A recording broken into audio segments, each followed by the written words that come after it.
Right, let's see how this goes then. So, I've put this together in the last 4 hours. My fat procrastinating arse has been sat on thinking about doing this for about 2 months since FPL came out this year, and I didn't do it. And today, as usual, I thought, you know what? Fuck it, let's do it. Last minute shit. I put this together. Let's see how we get on.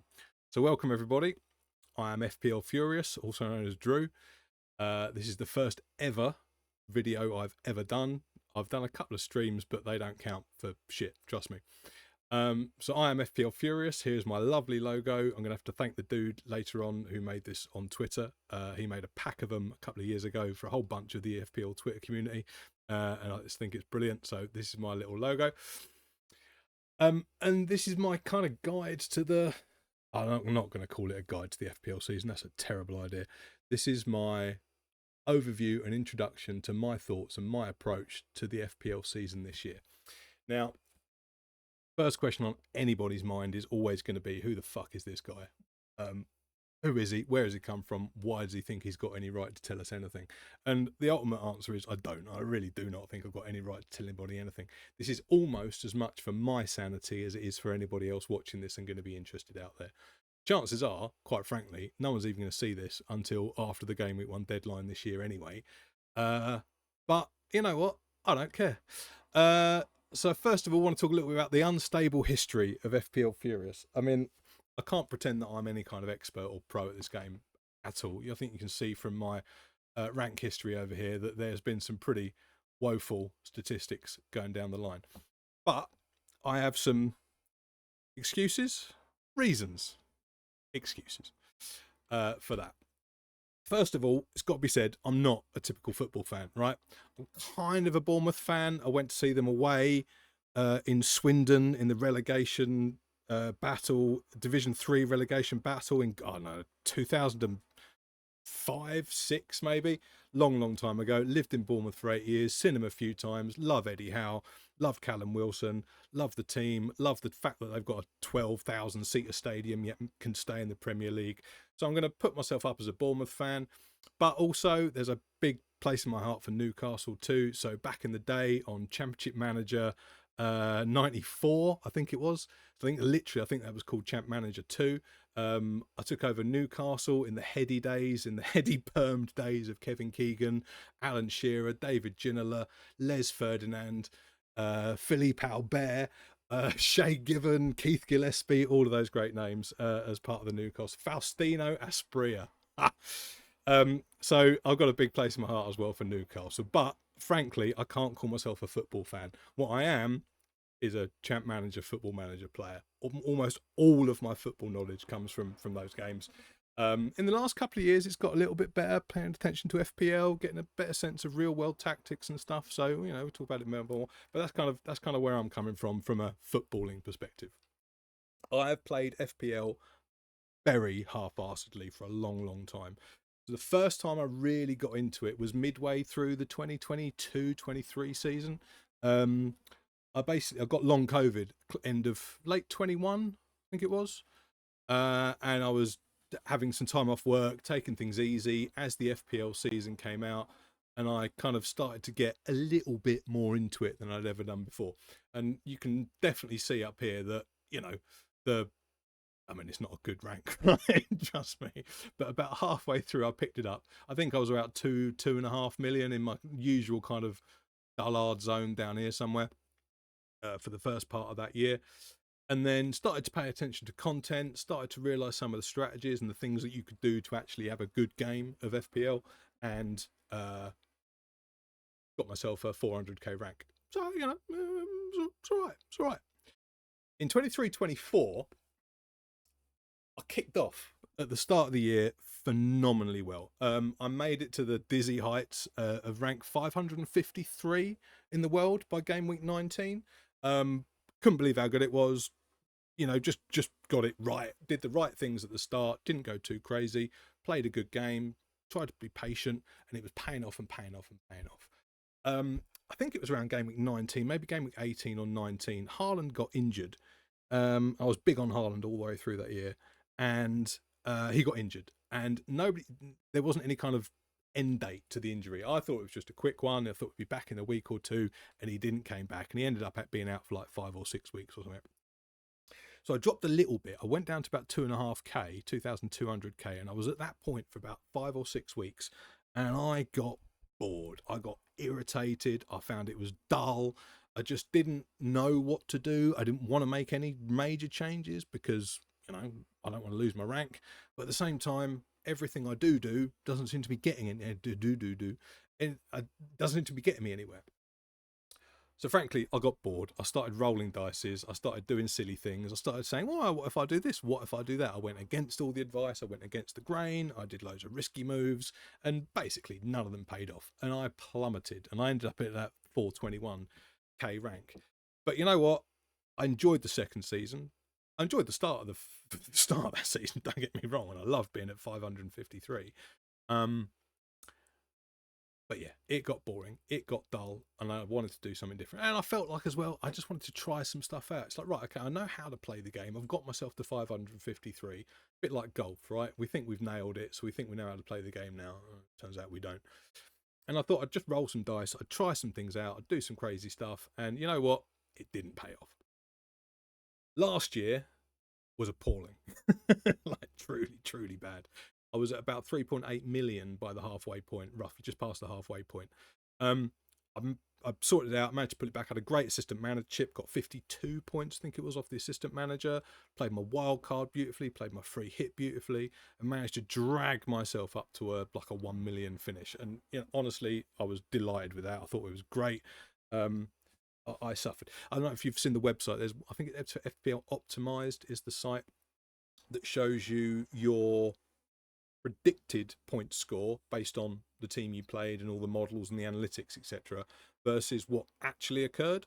And there was like a 2-inch fucking delta between between the predicted points that I got and the actual points that I was getting. So I think there was a bit of misfortune in there, a little bit, but also there was just some bad decisions. Like I got on Kunku, kept him for weeks and weeks and weeks. Terrible idea to hang on to that one. And then I had a really low value in my team, so I couldn't make a lot of the changes I wanted to make, and I just got myself into a hole, and it was impossible to get out.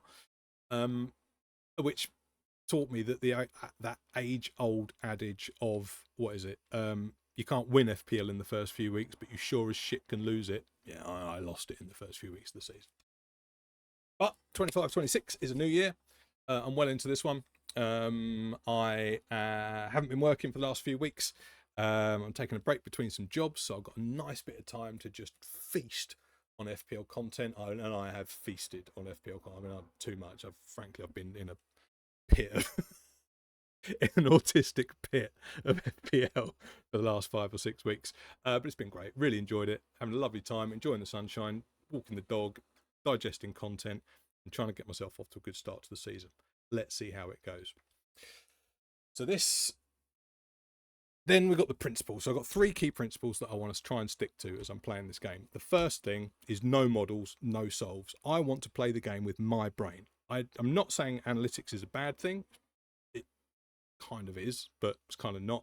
I come from a background. I'm in tech sales. I've been selling AI platforms to corporations for best part, well, not AI platforms, but data platforms and AI platforms for the last 10 to 15 years.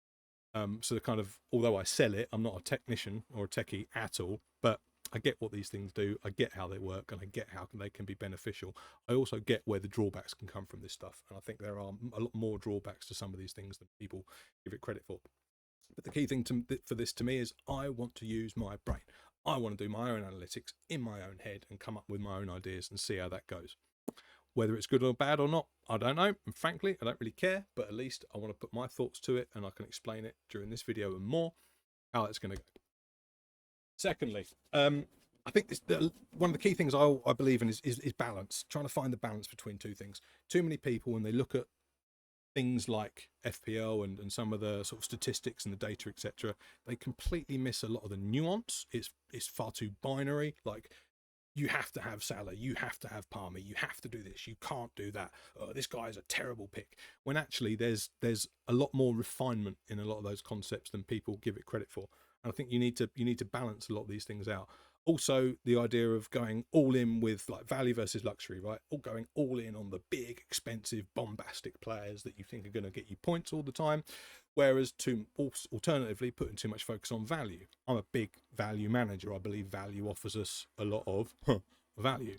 But I also appreciate that you've got to have those high peak performance players in your team, and you've got to be able to get the big numbers as well as balancing it with the value. Big thing this season, I think, is going to be floors versus ceiling. With the defensive contributions coming in, there's going to be a lot higher floors for some of the defensive players, but you're also going to get the big ceilings of some of the more attacking players. And again, trying to get the balance between those things, I think, is going to be really interesting.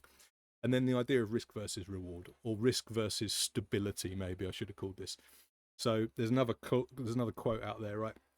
I think it's attributed to Zuckerberg, but I'm sure as shit he didn't create it. That definitely came from someone else before him, and he's just plagiarized it for his own amusement. But it is a good quote, and that quote is something along the lines of, "Not taking a risk is the biggest risk in itself." Right. So the idea is that if you don't take any risks, if you play everything safe all day long, you are never going to get ahead. You're never going to win. You're never going to shine, exceed, excel, whatever you want to call it. So you have to take some risks, but it's about balancing those risks, managing those risks, and picking those risks and playing them in the time and the place where they stand the best chance of getting the reward with the least chance of completely fucking your season. So we're going to keep an eye on this as we go through the rest of the video.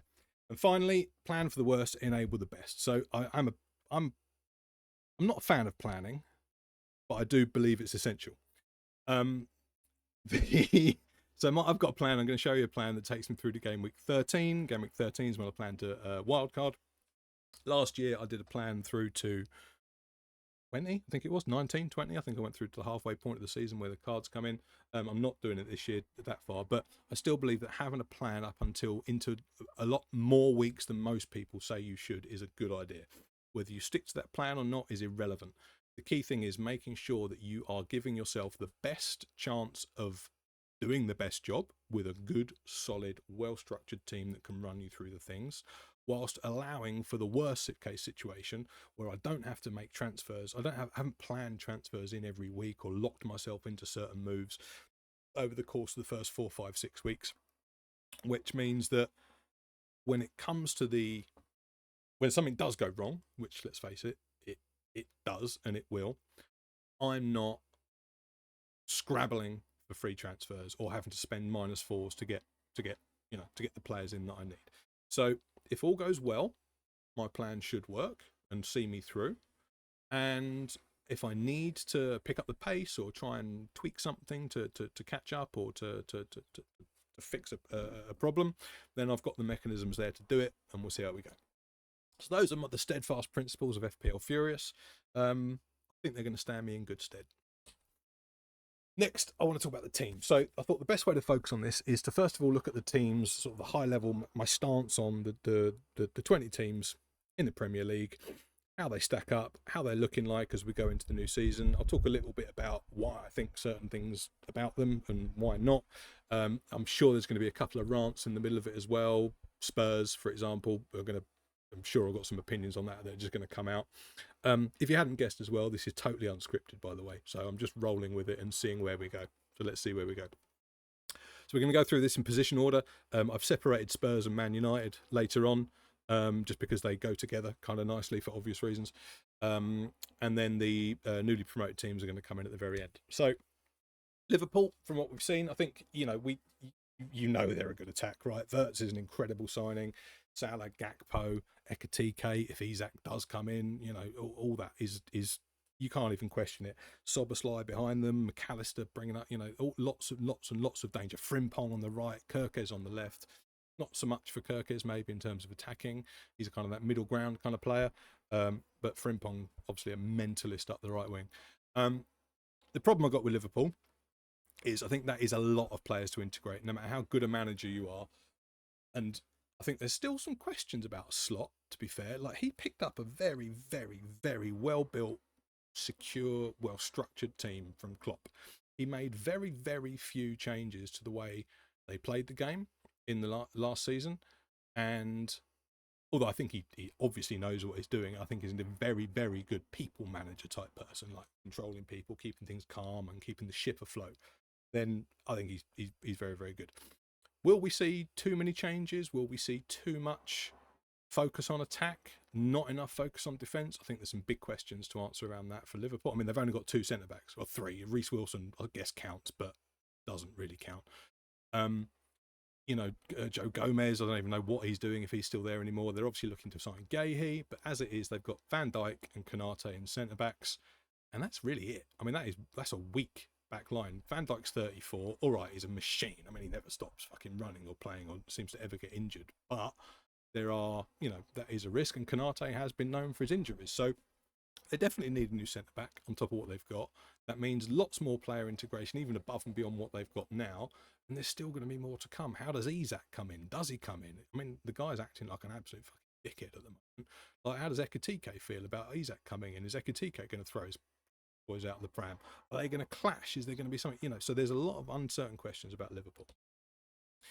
Arsenal, I mean, they are arguably the least interesting team in the top 4. I'm sorry if you're an Arsenal fan, but I just think that's the truth. They're really mediocre in attack. I mean, obviously Saka's brilliant, Odegaard's good. They've got some good players in there. They are capable of scoring against anyone, but they're only ever going to score 1 or 2 at the best. Will Gyökeres really level them up that much? He's going to have an impact. Of course he is. Is it going to be enough to really turn them into something incredible? Who knows?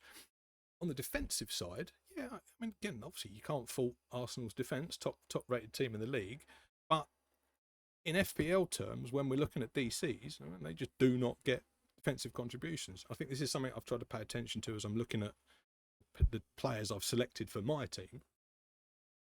Is you want low blockers, you want teams that soak up defensive actions and then sort of direct or quick transition teams. So teams that are then going to boot up the field and then get back and try and push on the counter attack.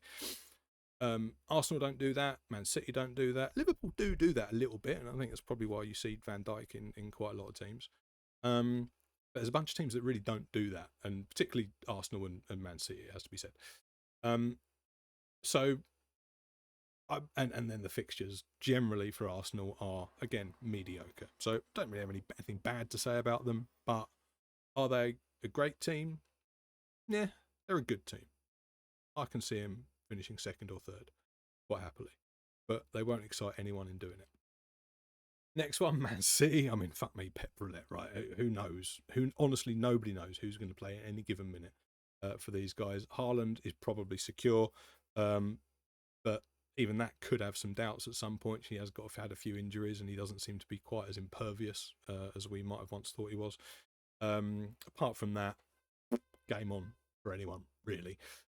He seems to have a real preference for a certain type of player and certain names in his squad that probably don't maybe deserve that preference anymore. So we'll have to just see how that plays out for them. And I think one thing I did think they did do really well, and obviously that was driven by the Club World Cup, was to get their transfers done. So they had their transfers done nice and early. They've played as a team for a good long period. They've played in a competition as the current team. And I think that means that the integration, the gelling of that group is going to be solid to the start of the season. So I can see Man City starting off pretty well as things go.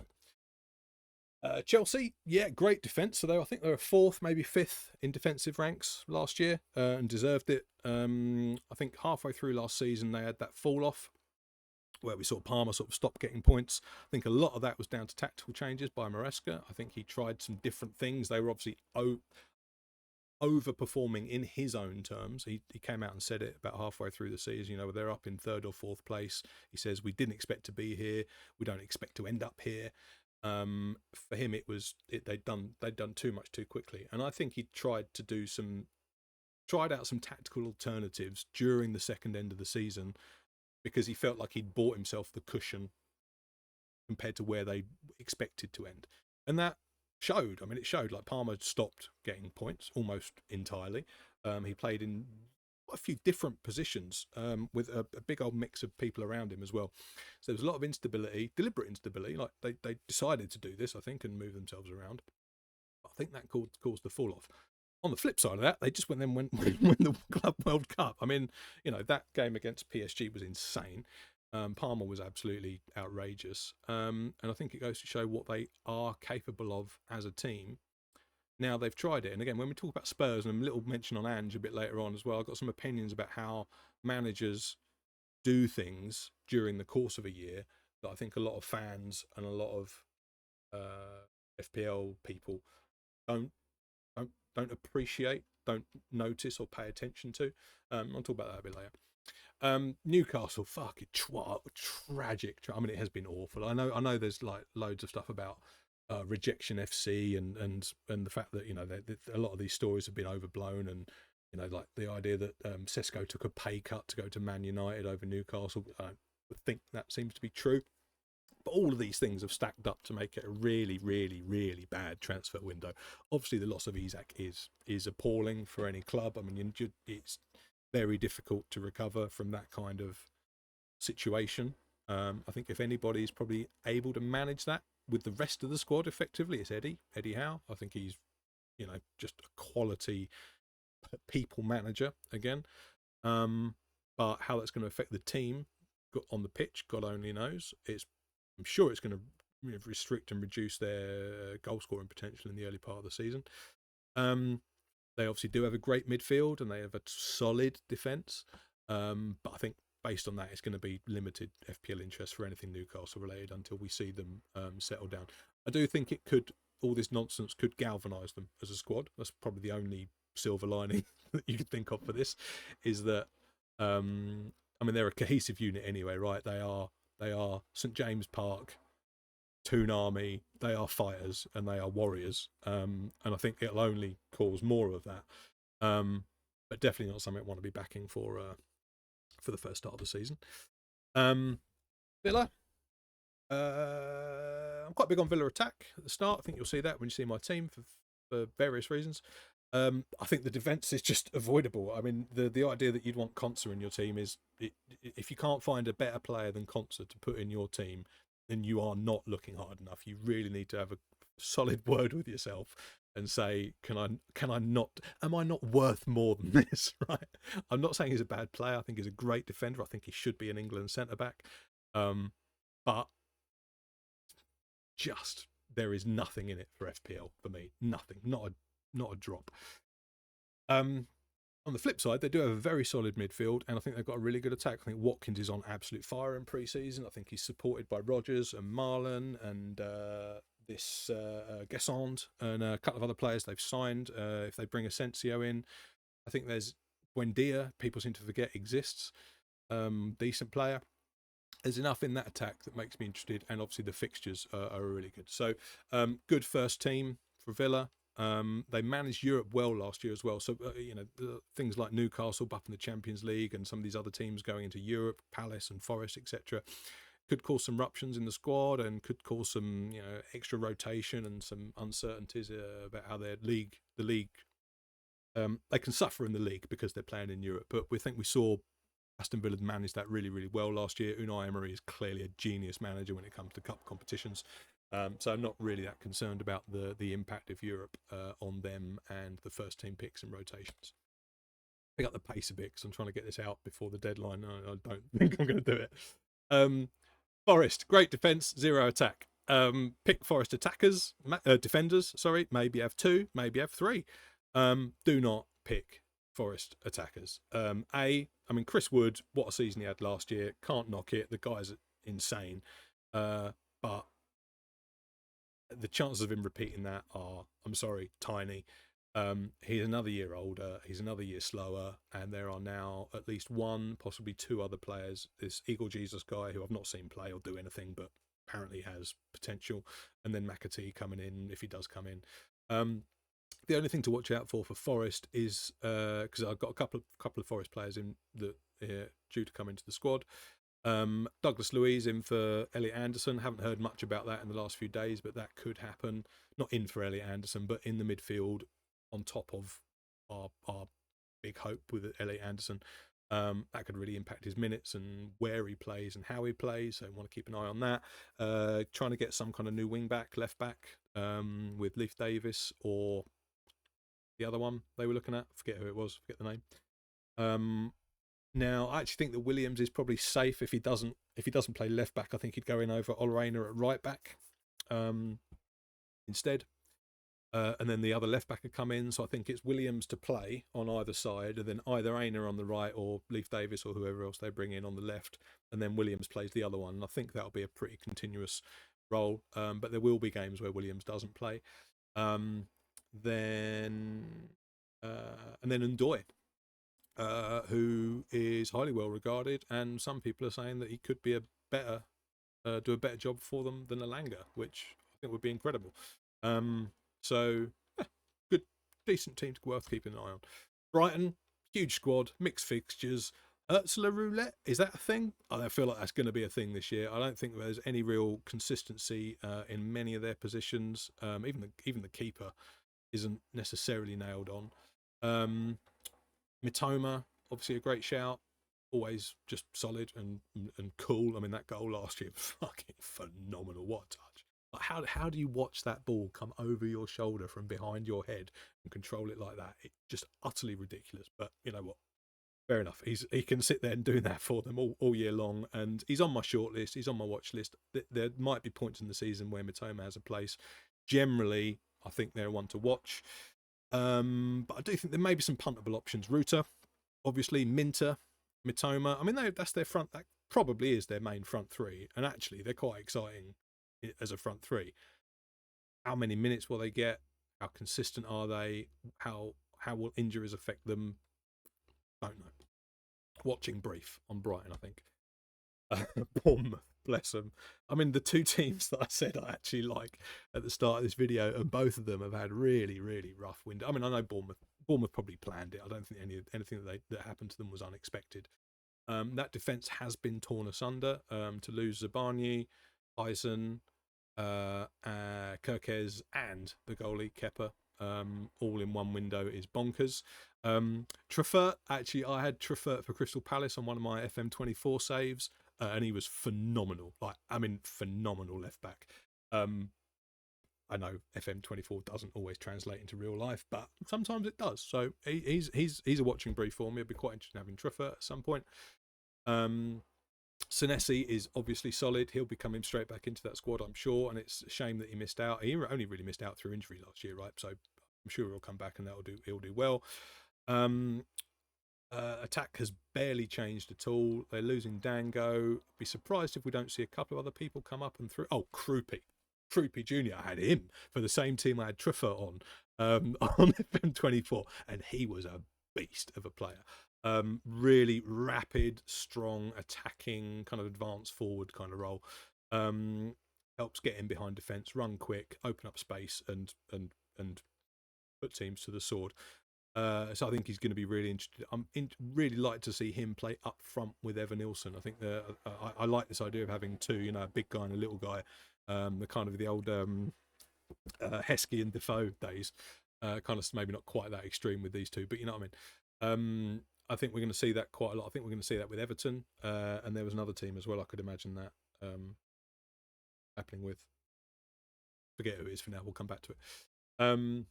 But yeah, the only biggest problem with Bournemouth really is the horrible opening fixture, and the fact that I honestly think they're going to lose 5 or 6-0 to Liverpool, or maybe 5 or 6-1 to Liverpool on the opening day of the season.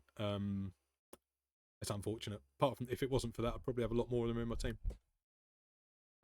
Brentford, similar story to Bournemouth, really. Keith Andrews, set piece manager. Now, obviously, Brentford last year, highly known for their set pieces. The amount, I think I don't know how many it was, about 8 or 9 goals they scored within the first 20 seconds of a kickoff last year, or a stupid number. They are clearly well versed in the set pieces. A lot of people have watched Frank go to Spurs, and they've said, "Oh, Spurs are going to be great at set pieces now as well." I think they will be, but I don't think it was all Frank that was behind those set pieces. It's this Keith Andrews dude, right? And that's the reason I think Brentford have put him in charge, because they've seen what he's capable of doing. Whether he can manage the broader scope of managerial responsibilities as opposed to being a set piece manager, who knows? And I think that's the problem with one of the two problems with Brentford, and the reason why I haven't got any of them in my team. That and the fact that they've lost a bunch of key players. You can't lose them. Bumo, probably Wissa, Norgard, their captain, their midfield rock. I think Keller's a good addition in goals. Probably won't affect them in terms of Flecken too much. But yeah, big upset, big unsettling at Brentford, and who knows where they're going to go. Fulham defensive data. So they're high up on the list in terms of defensive data. Fulham, but right down on the list in terms of clean sheets. Now you could look at it and say that is just unfortunate. They just had an excessive amount of misfortune to let 1 or 2 goals in each time. Also, you could question how they set up and how they play, and where they look good defensively, they do always seem to let 1 or 2 things through. On the flip side of that, they have had minimal squad changes, so very little disruption, very little change. Muniz might leave. I've always liked Raul. He did me loads of points. He's done me loads of points in so many years that I've actually been paying attention to. And he's in my squad again for this year, but only for a couple of games in the early stages, and then he's probably going to get gone. So for Fulham, I think they're solid. Nothing fancy to say about them at all. Crystal Palace. So my third team of Crystal Palace. I played on FM24. I've had a few runs with Crystal Palace on that.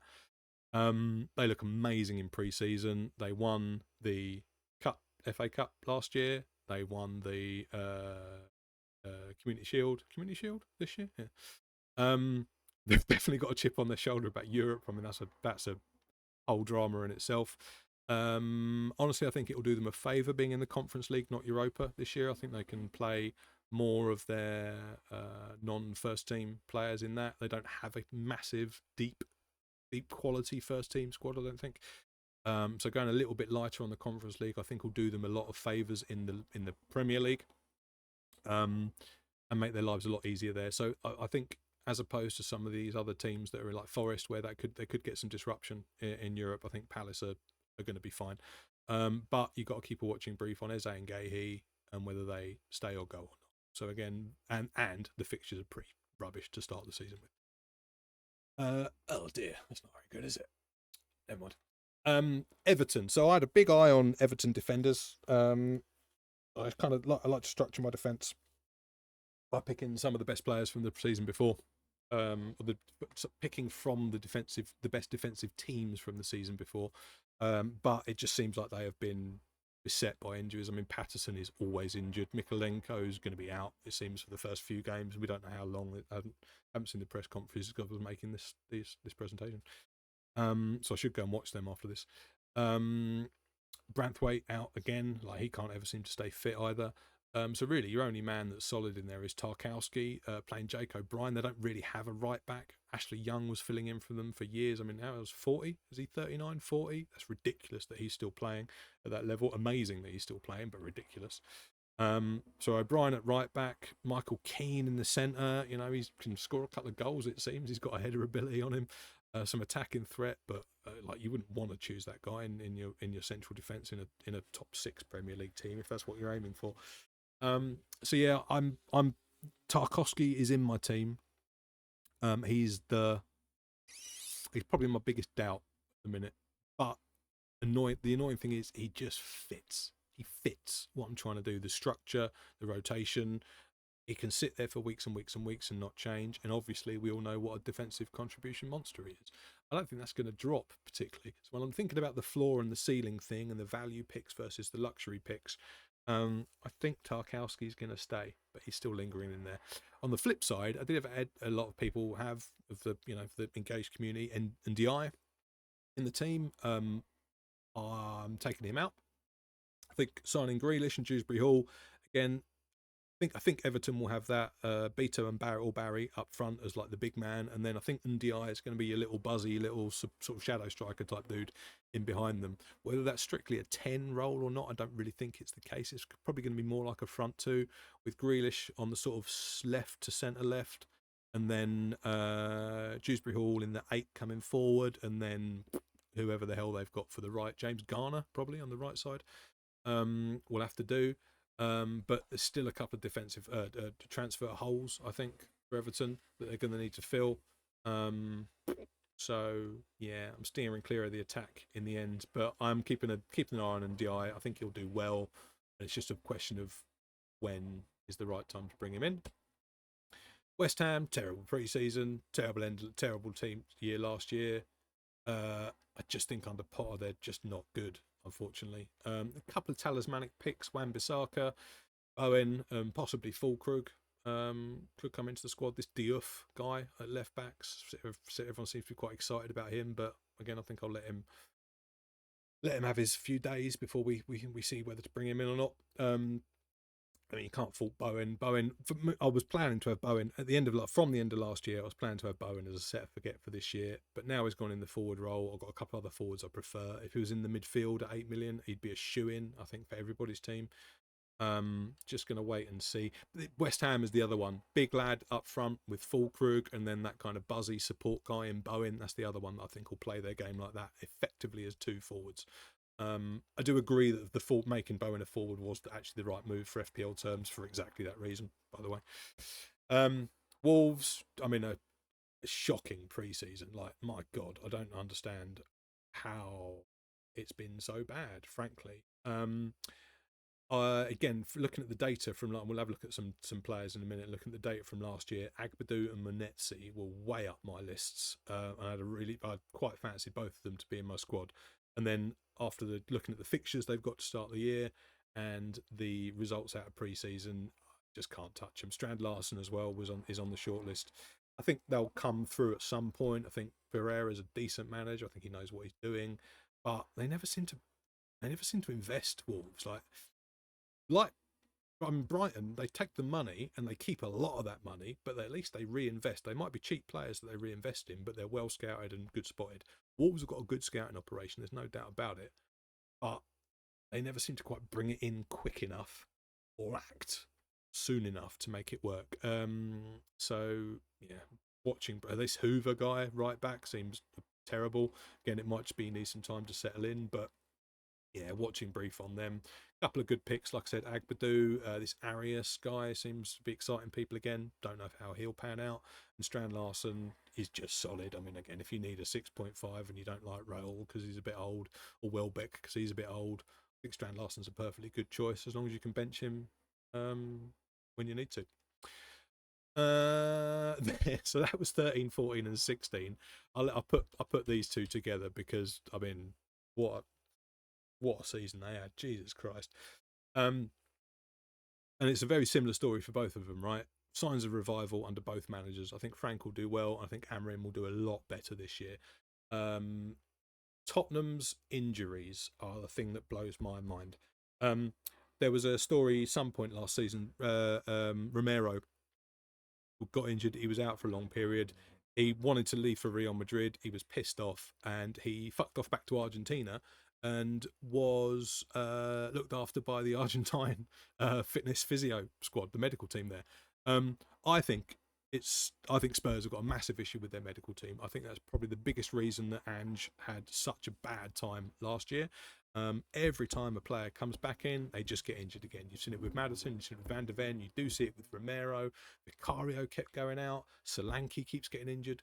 They don't seem to be able to maintain fitness and stay healthy.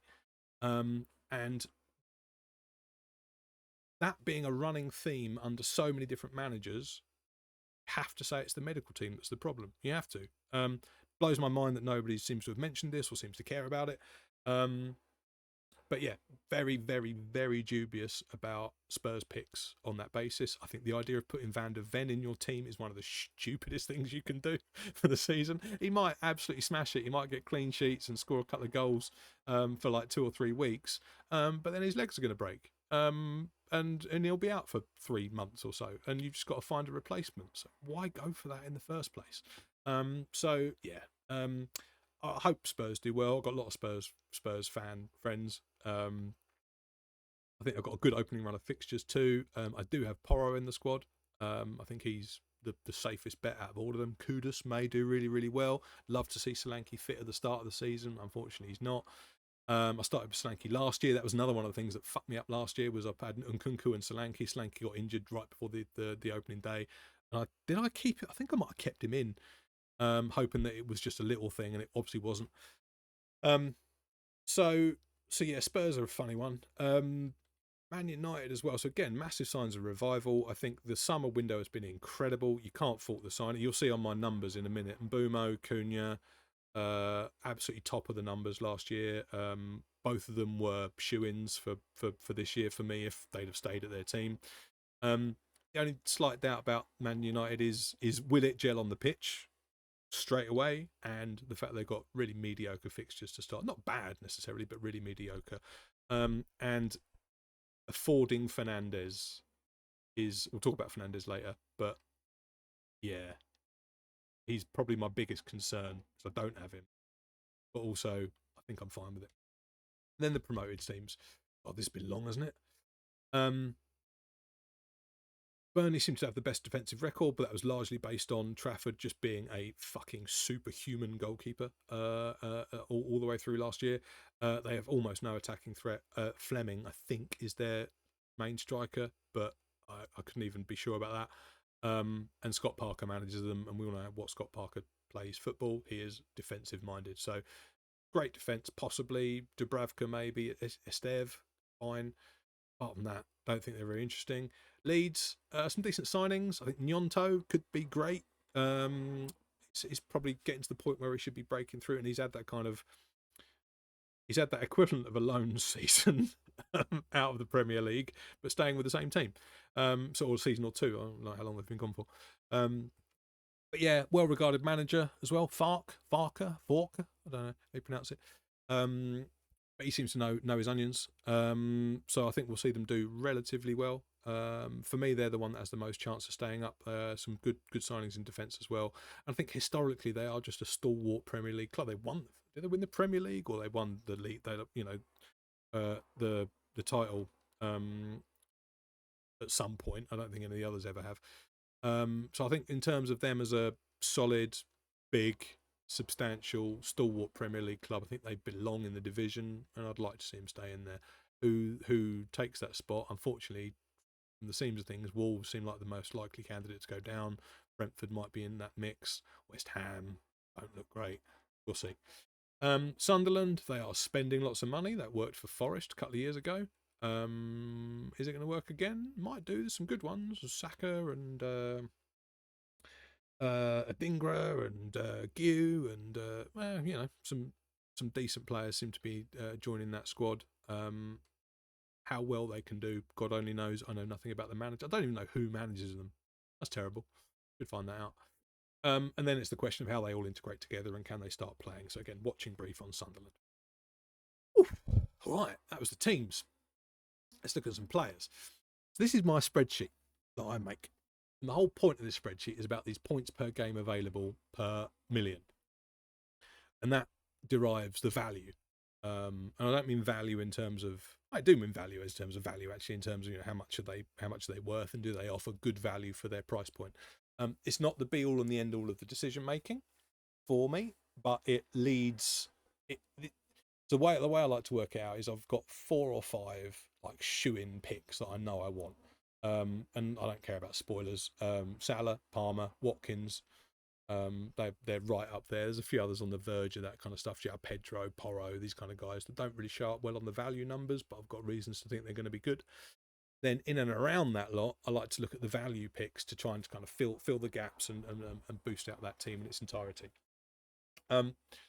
So what I've done here is I've got the price for the 25-26 season. I've got the points from last season. I don't really look at expected stuff at the start of the year.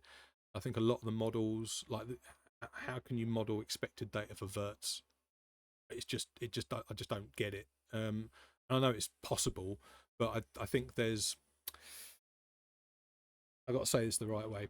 I think the people behind the analytics want to show that it is capable. They want you to believe that it is the answer to everything, because it unfortunately helps them sell their analytics, right?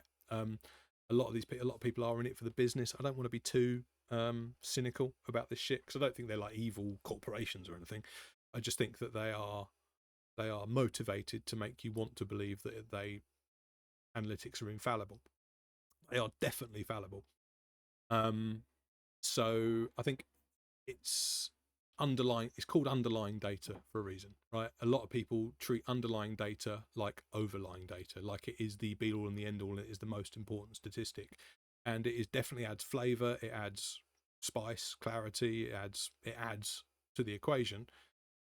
But for me, it's not the be all and the end all. I'd much rather look at what actually happened in the last year and then layer my understanding of what's changed since then on top of that to tell me what do I think is gonna happen and what what this year's outcomes are going to be.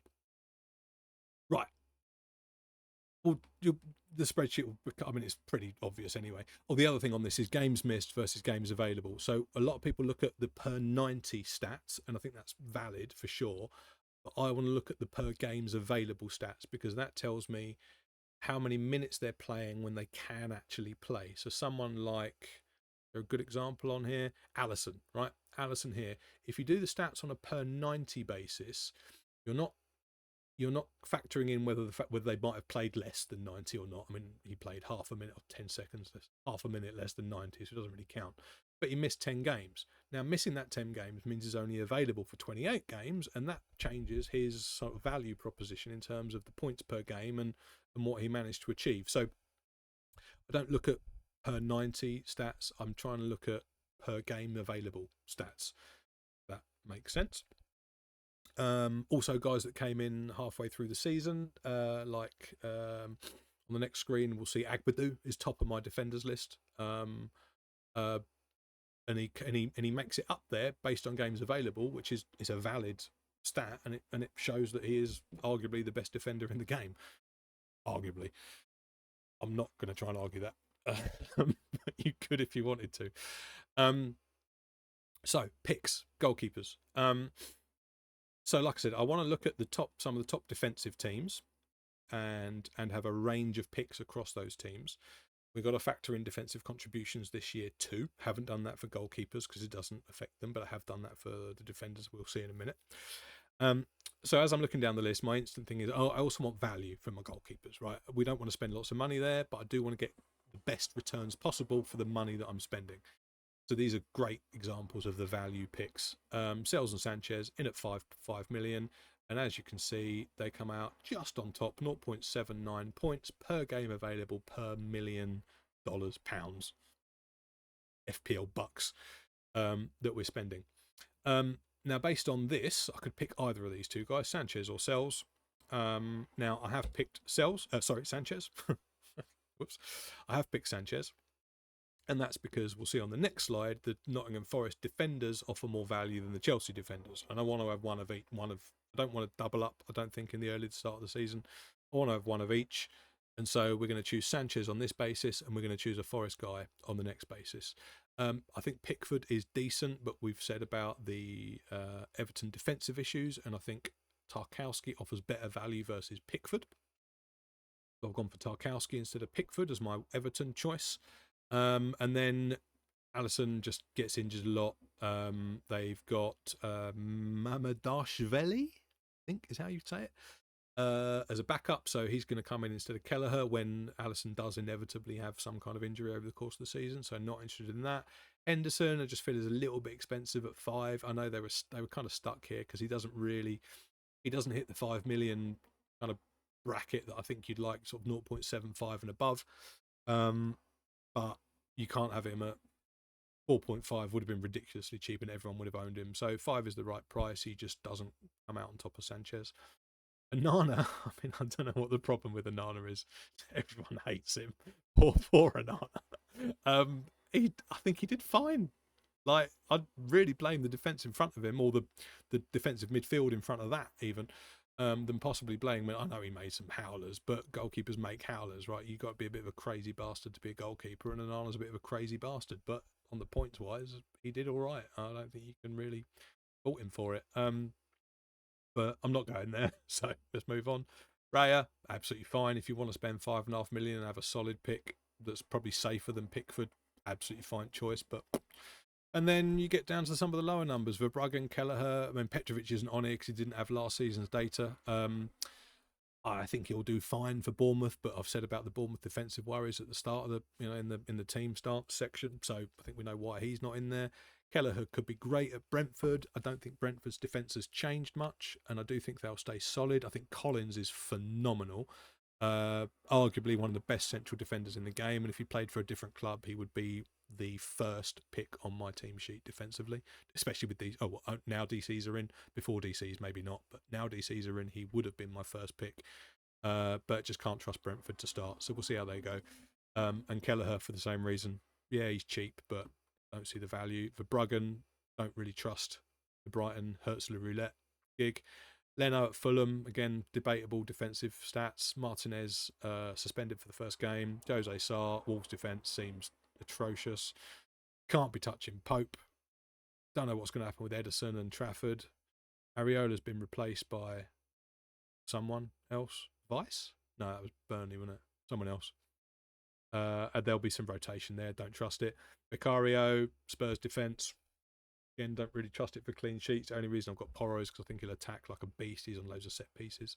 Vicario gets injured as well. There's a few of these I haven't even bothered doing the missed games because I just know I don't want them in my team. And then Dubravka, I've added him in here because he got bought by Burnley, and he's a great 4.0 million to just sit on your bench and do fuck all, really. Possibly play on a bench boost at some point, maybe. So that's it. Picks are Sanchez and Dubravka. Defenders.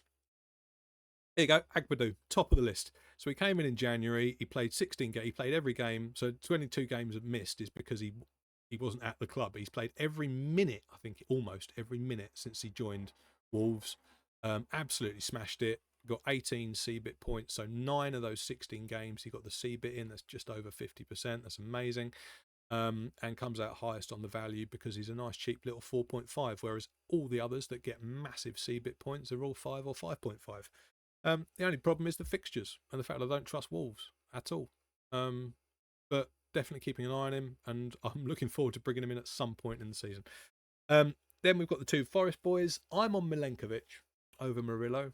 I do want a little bit of spice in my team. I think Murillo is the best for defensive contributions and notably over here, bonus points. I think if you do the maths again, based on the bonus point changes, I think Milenkovic gets an extra 6 points. I don't know how many that would have taken away from Murillo, but still, that's a big delta there. So I understand the preference for Murillo. I like a bit of goal threat. I also think Murillo might be the first one to drop out for Murata, I want to say, is the other guy. Whereas Milenko, because they're the two sort of like chunky beasts, right? Milenkovic is the big man who's the aerial defensive capability. I don't think he'll rotate as much as Murillo. Not that I think Murillo's going to rotate a lot, but there could be a little bit of that happening. So I'm on Milenkovic, but either of them are perfectly good selections. Then we'll talk about Palace in a minute. Lacroix is next on the list, 8.3. Mikolenko, damn shame he got injured for 5 million. He seems to, for me, on my maths, he offers better value than Tarkowski. I was going to have Mikolenko, but he's injured, which is a real fucker. I did have a good look at O'Brien as well. Again, his numbers he's further down the list here because of his minutes and the fact that he just didn't play as much. When he did play, he was at right back, not centre back. Again, watching brief on O'Brien, he was in my draft for a few drafts instead of Malenko, and I've just come around to the fact that Tarkowski, if I'm going to have an Everton defensive player, and looks like I am, because I can't break my structure, Tarkowski. Then Lacroix, Munoz, and Gahey, and Richards down here. Again, Richards down here because of the minutes. I think Richards is a better option than Gahey, not just because Gahey's probably going to leave. But I think when he plays as many minutes, he'll level up in terms of value to roughly the same point as Gahey, especially with the defensive contributions too. Very close, 26 versus 28. Big difference in the bonus, but again, I think that's due to minutes played more than anything else. If anyone was going to come off, it was Richards as well. So his minutes per game available were a lot lower than anybody else. Munoz can't knock the attacking threat. He does surprisingly well for the Defcons as well. 22 points from Defcons last year is decent. And he's got an engine, and he'll never stop. Will he play as much? I don't know. Don't like the fixtures as much. And 5.5 is a lot of money. So once you've got Milenkovic, you've got Tarkowski, you've got Porro in your defence, that's 3 5-5s. The fourth, like having a fourth 5-5 is really pushing it. I tried to afford Lacroix, and I'm kind of still on the fence a little bit, although I've got to get off that fence pretty quick because it's 5:15 now.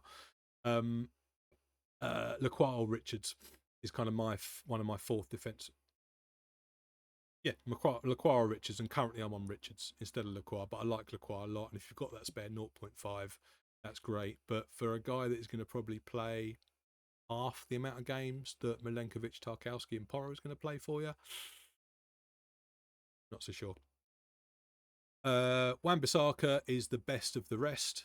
If you really want a West Ham defender, fine, go for it. I mean, I think he's a bit like Konsa in terms of just being one of the most. He's slightly more interesting than Konsa because he's got a bit of attacking threat. He runs up and down a little bit, and he gets DCs. So I think Wan-Bissaka is a perfectly safe vanilla.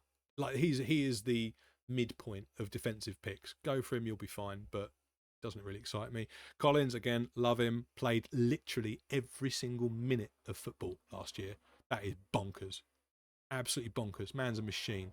And he gets defensive returns. Just need to wait and see how Brentford show up at the start. All really high on the value point. I think if he can come back and get back to fitness like he was before he got crocked last year, he's going to be great. And then you start to talk about the 6 millions. I haven't got any 6 millions. I'm quite happy to avoid them all. I think Virgil is the best out of the lot, most reliable out of the lot, I should say. But I think because of their apparent frailties, you can't. I know Trent. No one liked Trent for defensive work. Robertson was a bit better probably. But I don't think you can slap in Frimpong, who is probably less defensive than Trent even was, and Kirkes, who is kind of that mid-round side. They seem to want to get forward more. I think Slot's got less of an interest in defence than he does in a fancy attack. I think he wants to hit the league. I think he wants to put his stamp on what Liverpool do, and I think that means attack. And I think that's going to hurt their clean sheet potential. Their defensive contributions are Virgil's is decent. I see there being less clean sheets for them this year, and I think obviously this shows, even if he does the same thing as he did last year, this shows that you're getting less value for money out of that 6 mil compared to the 5.5s that you get up here. So I'd rather spend that money elsewhere. Romero, Spurs, no, thank you very much. Guardiola could be great. Again, 6 million doesn't offer the value anymore. Plus Pep Roulette, who knows? Aina, yeah, I think he'll be the main right back, but isn't very exciting. I think Williams will step up again. Williams suffered from minutes last year, but the back end of the season he played pretty much 90 for the last 18 games or 15, 18 games, something like that. So this is a bit misleading in terms of these numbers. I think he's a shoe-in for close to 90 minutes or 80 minutes, every game, and that'll bump his numbers up, bump his points up, and therefore bump his value up as well. So Williams is, I think, a decent option, but watching brief based on a new left back coming in, and then that kind of taking the edge off those minutes a little bit, maybe dropping him down to 70, 75 minutes a game, which defenders isn't really a problem because you stand that bigger chance of getting the clean sheet, but then you stand less of a chance of getting the defensive contribution. So it's one thing I want to pay attention to this year is how that plays out. Do the clean sheets that early subs get offset the loss of defensive contributions they get from being subbed early? Don't know. We'll see. I've got a whole bunch of other guys on here as well, because I'm sure if anybody actually ever watches this video, they'll be like, oh, what about Compton? What about Livramento? What about Van der Ven? Anderson, Aitnori, Porro, Senesi, Martson, they're all valid watch list people for me. Van der Ven, can't touch him. He will break at some point during the season, and I don't want to be making transfers in this kind of area. So sorry, Van der Ven. I think you're an awesome player. Love what you did for Ange. Just don't trust you to stay fit, buddy. Dallo, yeah. Cucurella, yeah, again, low value really. He does stuff. He does do stuff attacking wise, but does he do enough compared to some of the other ones to, well, actually not based on the value proposition there. Again, Gabriel's not even on here, is he? Oh, there he is, yeah. Gabriel there. Saliba, Timber, Calafiori, Lewis Skelly. You're welcome to them, frankly. They might do all right. They probably will do fine. They'll tick over. I just don't really care about missing them. So ultimately, my defensive lineup is going to be Milenkovic, Tarkowski, Porro, Richards, and then Araujo. So this is just a fun pick because I think he might do quite well, and he's 4 million, and he's probably the cheapest playing defender for a non-promoted side that I could find. But this could be a Steve or E-Steve or Estev or whatever, or possibly a couple of the Leeds guys, Reynaldo as well. Take your pick, really. No, he's not going to play unless something goes horribly, horribly wrong. Midfielders.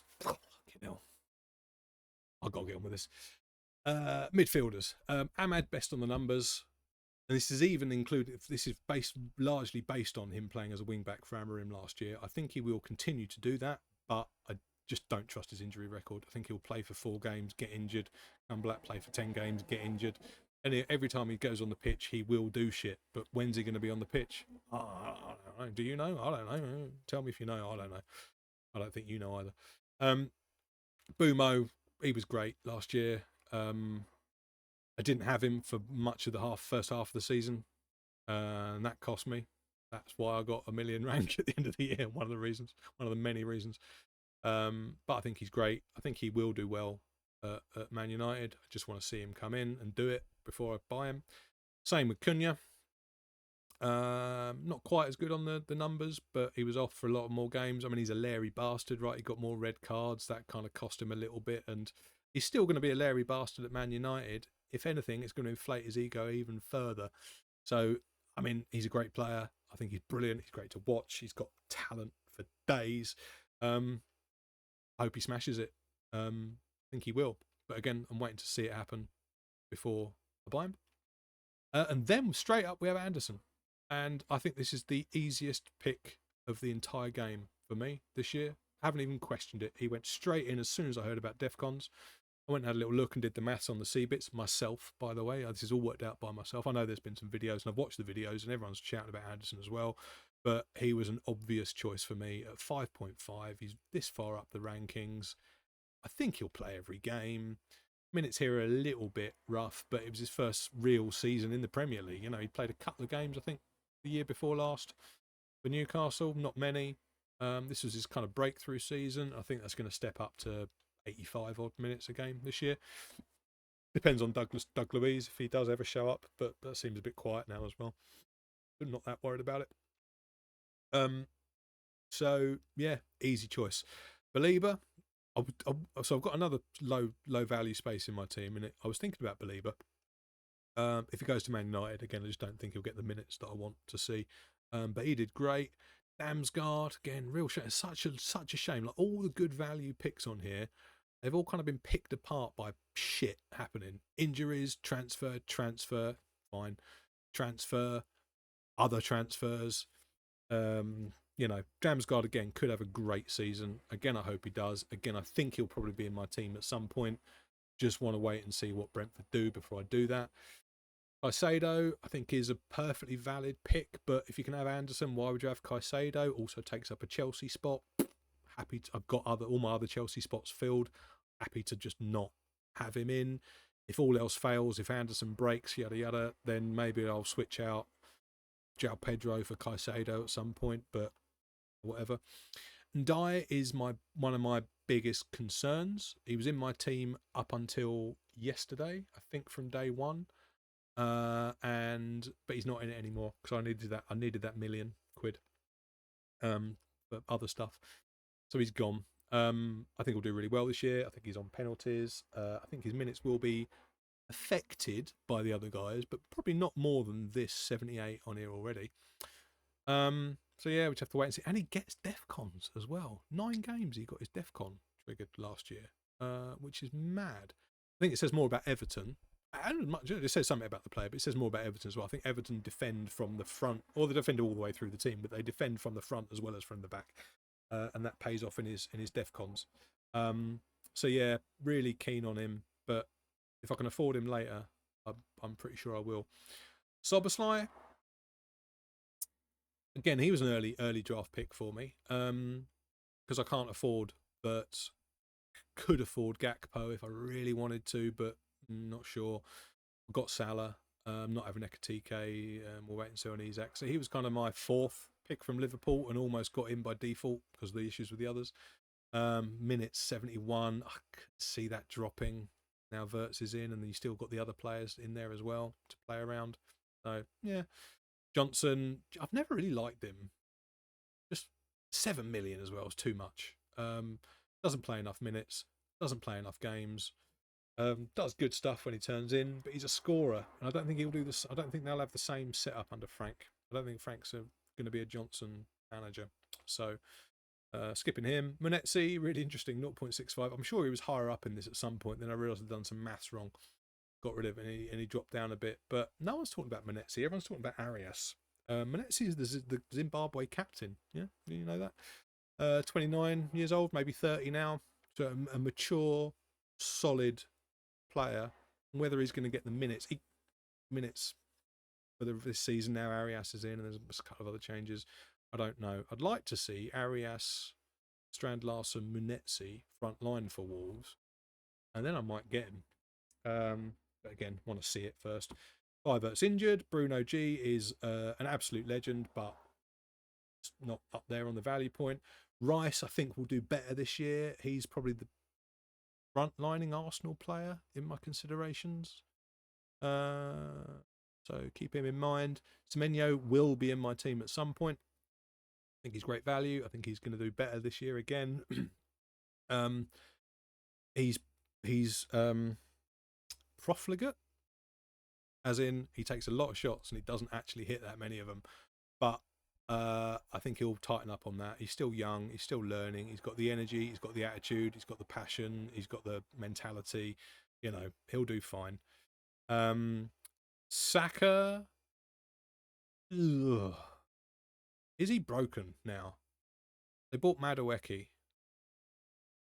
I just think Saka's going to lose out on minutes. I know Madueke's talked about playing on the left, but you've still got Martinelli and Trossard that can play on the left. I think Arteta's realised that Saka might not be able to maintain the pace and the consistency of minutes that he used to playing with, particularly after this big 18-set injury. So I just think there's going to be a minutes hit for Saka, and I'm going to avoid him for that reason. Salah is down here, but you don't look at Salah for the value. This is the other thing, points per game available. So if you're not looking at the value piece, you come over and look at the points per game available, and this is where Salah wins, like 9.05. I'm going behind my camera now because I can't work out how to talk to a camera without it being right in front of my face. But obviously 9.05, and if you captain him, you double it. It's just no-brainer. Now, has Salah's head gone? Personally, I think he put too much pressure on himself at the end of the last year to try and break that record, the goals and assists combined record. I think he was trying way harder than he's ever tried. And you know what I mean by that? Like when you put so much effort into something that it tenses you up, it stops you being able to play your natural game and do your natural thing. He was trying too hard.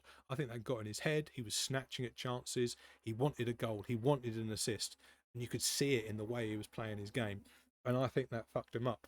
I think that will continue to fuck him up a bit this year as well. No, we've kind of seen it in some of the friendlies and the pre-season stuff he's been doing. However, it only takes a moment to reassert that invincibility that I think he had at the first half of last season, the first 3 quarters of last season. And given the state of Bournemouth's defence, Anfield at home, opening day of the season, we all know how dangerous this motherfucker is when he decides to get on it. And then when that switch flips, he's off and running again and he's back to the old Salah that we've always known and loved. So, yeah, go against him at your peril. He is in my squad. I had Haaland in for probably 3/4 of the preseason, and then realised the error of my ways, and I've brought Salah in. I'm tempted to triple cap him for the first game of the season. We'll know in an hour whether that's happening or not, or half an hour even. Now Rodgers, he is in my team. I've kind of moved things around to get him in my team, and if I'm looking at the value pick situation here, or even the luxury pick situation here, it's not justified. I don't know why I'm set on Rodgers, but I am. To deal with it. Can't say any more than that. Can't explain it. Don't know why. It doesn't seem rational and logical, and I normally am, as you've probably told, quite rational and logical. But I just think he's going to do really well. He's on that price point that can't really get higher than him from a price point. Don't really like any of the others at that price point at the moment. So Rodgers is in almost by default, but I still like it. Fernandes, again, so look, 9 million is just too much money. I know he'll tick over. I know he'll probably average, 5.58 game.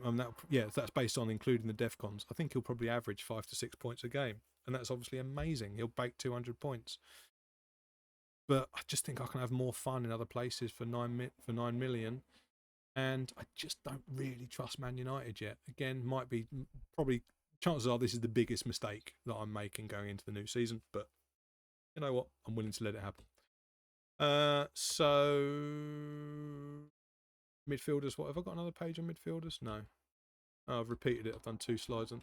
There was another page of midfielders, but frankly, bollocks to them. It's too late. I don't have time to go and fix it. So the midfield: Salah, Palmer. Where's Palmer? Oh, that's mental. Hang on, I need to sort this out. There's Palmer. I got rid of it.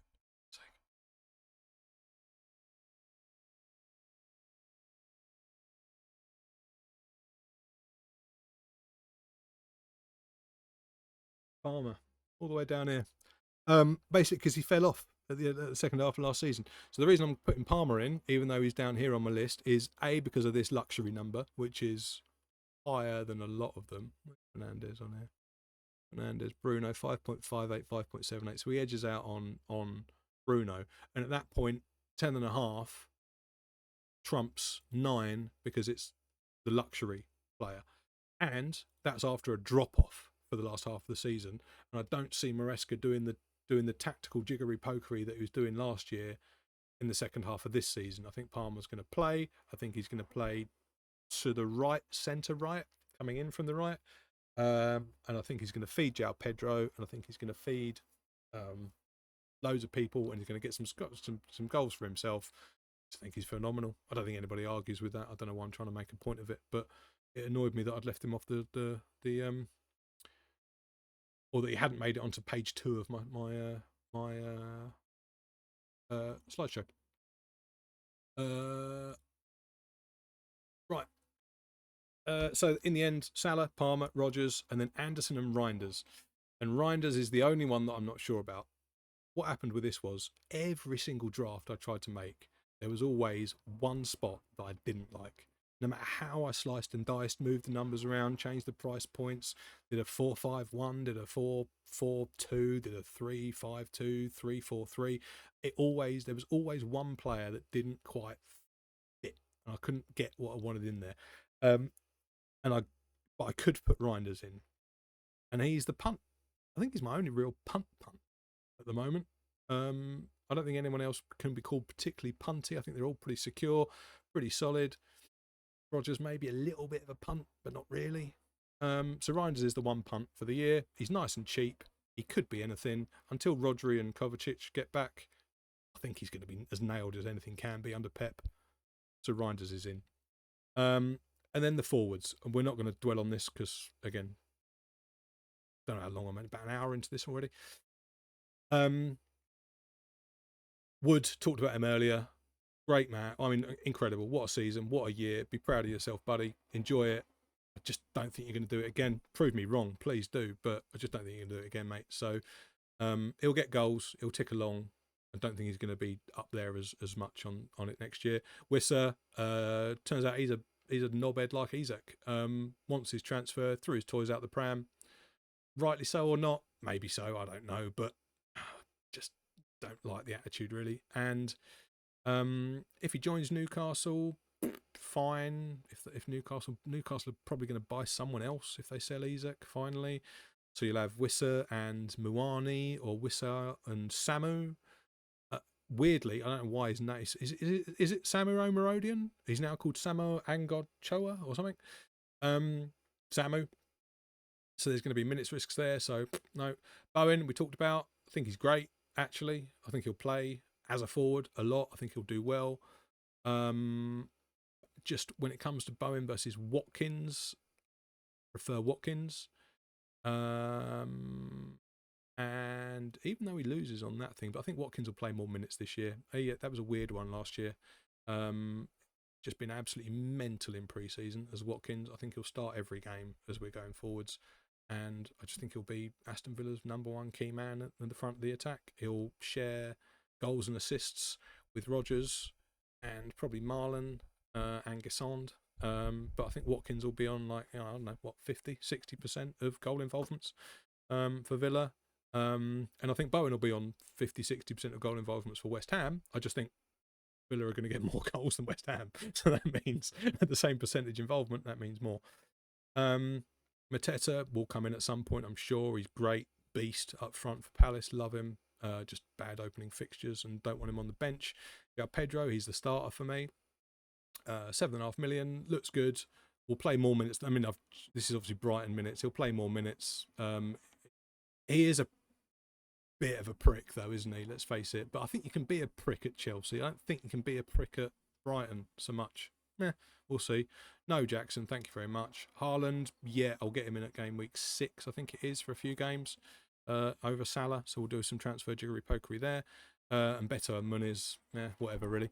So ultimately, Watkins, João Pedro, and then Raul is up there for me as the best 6.5 available. Would love to get to Evan Nilsson, couldn't afford him.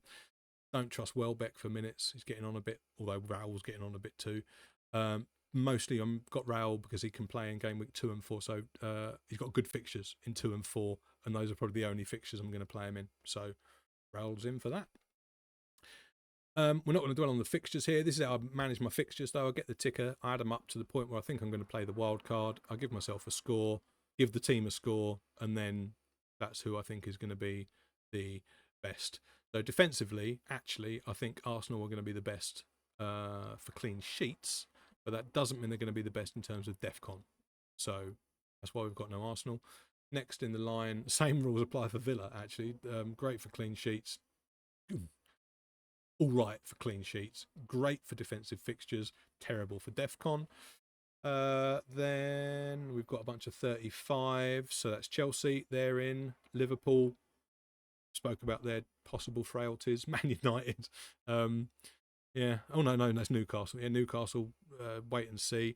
Forest, right up there. And Tottenham, weirdly. And I'm going for Porro there. So Porro, good attack and could get some clean sheets. Everton, where are they? 41. Yeah, not great on the score there. Maybe Tarkowski's the wrong choice. But we'll wait and see. Oh, Crystal Palace, yeah, decent. Liverpool, decent. Man City, obviously decent, but overpriced. Arsenal, overpriced as well. And then you just start to get to much bigger numbers that Brighton I can skip. Thank you very much. That's Everton. Newcastle, Forest, Tottenham, Wolves again, skip it. Yeah, you're not missing much there. Attacking wise, Villa right up the top with 30 points. So 2 attackers there, Watkins and Rodgers. Trust them, like them. Minutes, solid, talismanic, and great fixtures. Thank you very much. Chelsea, João Pedro Palmer. Yeah, they're in as well. Man City, Reinders is really all I can afford from the City front line. So he'll have to do. Spurs, I think Kudus could be good, but again, he's just a bit like Jackson or Semenyo, profligate, loads of chances, looks great, fails to deliver. Newcastle, watch him brief, move on. Arsenal, just a bit dull. Their picks, Gyökeres could be great. I might end up going Gyökeres over Watkins at some point. Again, willing to wait and see. Ins and outs. I'm just putting this up. You can have a little look through this. If you go through this fixture list and look at the ins and outs, there's better graphics for this that other people do. Rob T, FPL, does he do one of them? There's a couple. Ben Krellin's probably got some good ones. There's a couple of names out there, people that do this better than I can be bothered. But this just gives a sense of when different teams could come in and out of favour based on the defensive and attacking fixtures. Won't dwell on that. Oh, for the start though, as I've highlighted, Man City, Tottenham, Aston Villa, Chelsea for attacking players, Tottenham, Villa, Man City, Forest and Chelsea for defensive players. Now we look at my rotations. I use live FPL to do my planning, and I've planned through to game week 12 because wildcard in 13. I haven't worked out what my wildcard's going to look like. I haven't clicked any buttons on it, so we're going to go up to 12. I'm going to talk about the rotation and the transfers that I'm going to make.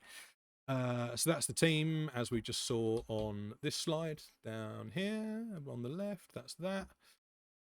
That is that team. I hope. Yeah, it looks good. So that's how it starts in game week 1.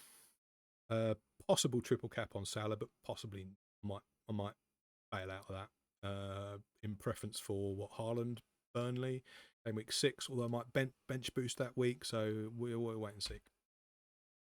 That moves to game week 2 squad. So I'm going to bench Porro and bring on Richards for game week 2.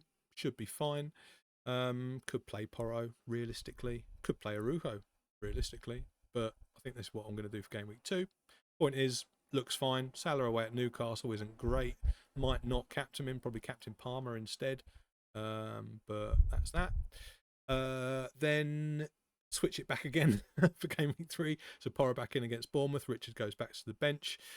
Am I not playing Raul in game week 2? Thought I probably was playing Raul in game week 2. First bench. Maybe over one of these. Maybe over Anderson or Reinders. Might play Raul. See how I feel. But, you know, bit of a muchness on that one. Game week 4, we are benching the Forest players for Porro and Raul.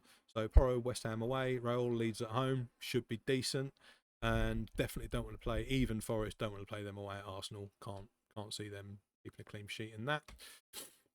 Or getting any attacking returns. Milenkovic could, I suppose, but not for me. Game week 5, we're playing Forest again. So bringing those two back on, and we're going to bench Reinders and Tarkowski. Tarkowski away to Liverpool. I mean, Merseyside derbies, anything could happen, but there you go. Reinders is away at Arsenal, so pretty safe on the bench option, that one. In favour of Burnley away for the Forest boys. Yes, please. Game week 6, transfers. First couple of transfers. It's behind my camera. So Salah and Raul to Haaland and Semenyo. So that's a double switch I need to make to bring Haaland in. And then moving Richards to Senesi. So I think Crystal Palace goes on a bit of a bad run. Yeah, Liverpool, Everton, Bournemouth, Arsenal. Bad run for Palace. Much rather have Senesi on the bench at this point. And I need to use a transfer. I'm using transfers anyway, but I need to use a transfer anyway. So even if I don't do the Haaland move, I'll be doing Richards to Senesi. Could bench boost this week. Looks pretty good when I put it like that. Lots of green on the pitch. Lots of green on the bench. Don't really care about Dubravka, frankly. Spare bench goalkeeper. I mean, there's an easy, 12 points on that bench. I'll take it. Or could triple captain Haaland away to Burnley. Home to Burnley. So could do triple captain as well. Onwards. Game week 7. Bench Forest again. Bring on Reinders and Tarkowski again. So exactly the same move as game week 5. Just back again. Game week 8, we're playing Reinders, but we're benching Anderson. That's because Tarkowski's away at City. I could play Arujo over Milenkovic. I just think Milenkovic probably get a goal against Chelsea. A little bit of attacking return, but again, we'll wait and see. Game week 9, couple more transfers again. Finally, Haaland and Watkins and Rodgers out. So Aston Villa go on a bad run at this point. So we get rid of Haaland, Watkins and Rodgers. We bring Salah back. We go for Bowen, and hopefully we go for Sesko as well. This is could be any other 7.5 at this time.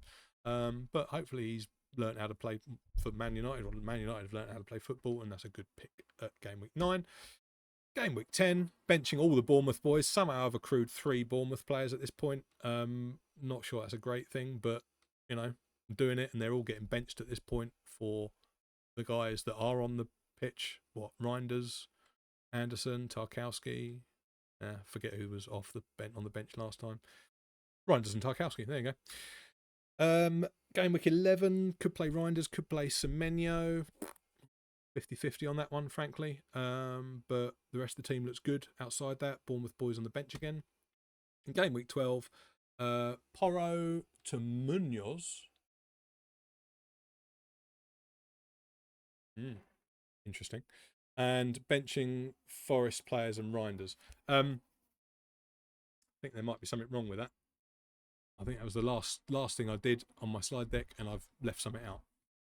Anyway, that is the end of that. I am quite surprised how fluidly that went. I've been chatting solidly for an hour and a quarter, hour and 20 minutes. I don't think I've fucked up. No. Yeah, I think I covered everything I meant to as well. So there you go. That is my first ever video. I'm going to try and get it up before the deadline, but I don't think I'm going to be able to do it. So maybe come back and watch this another time. Hope you enjoyed it. Hope to see more of you. Might do another one in the future. Might not. See how it goes. Bye for now.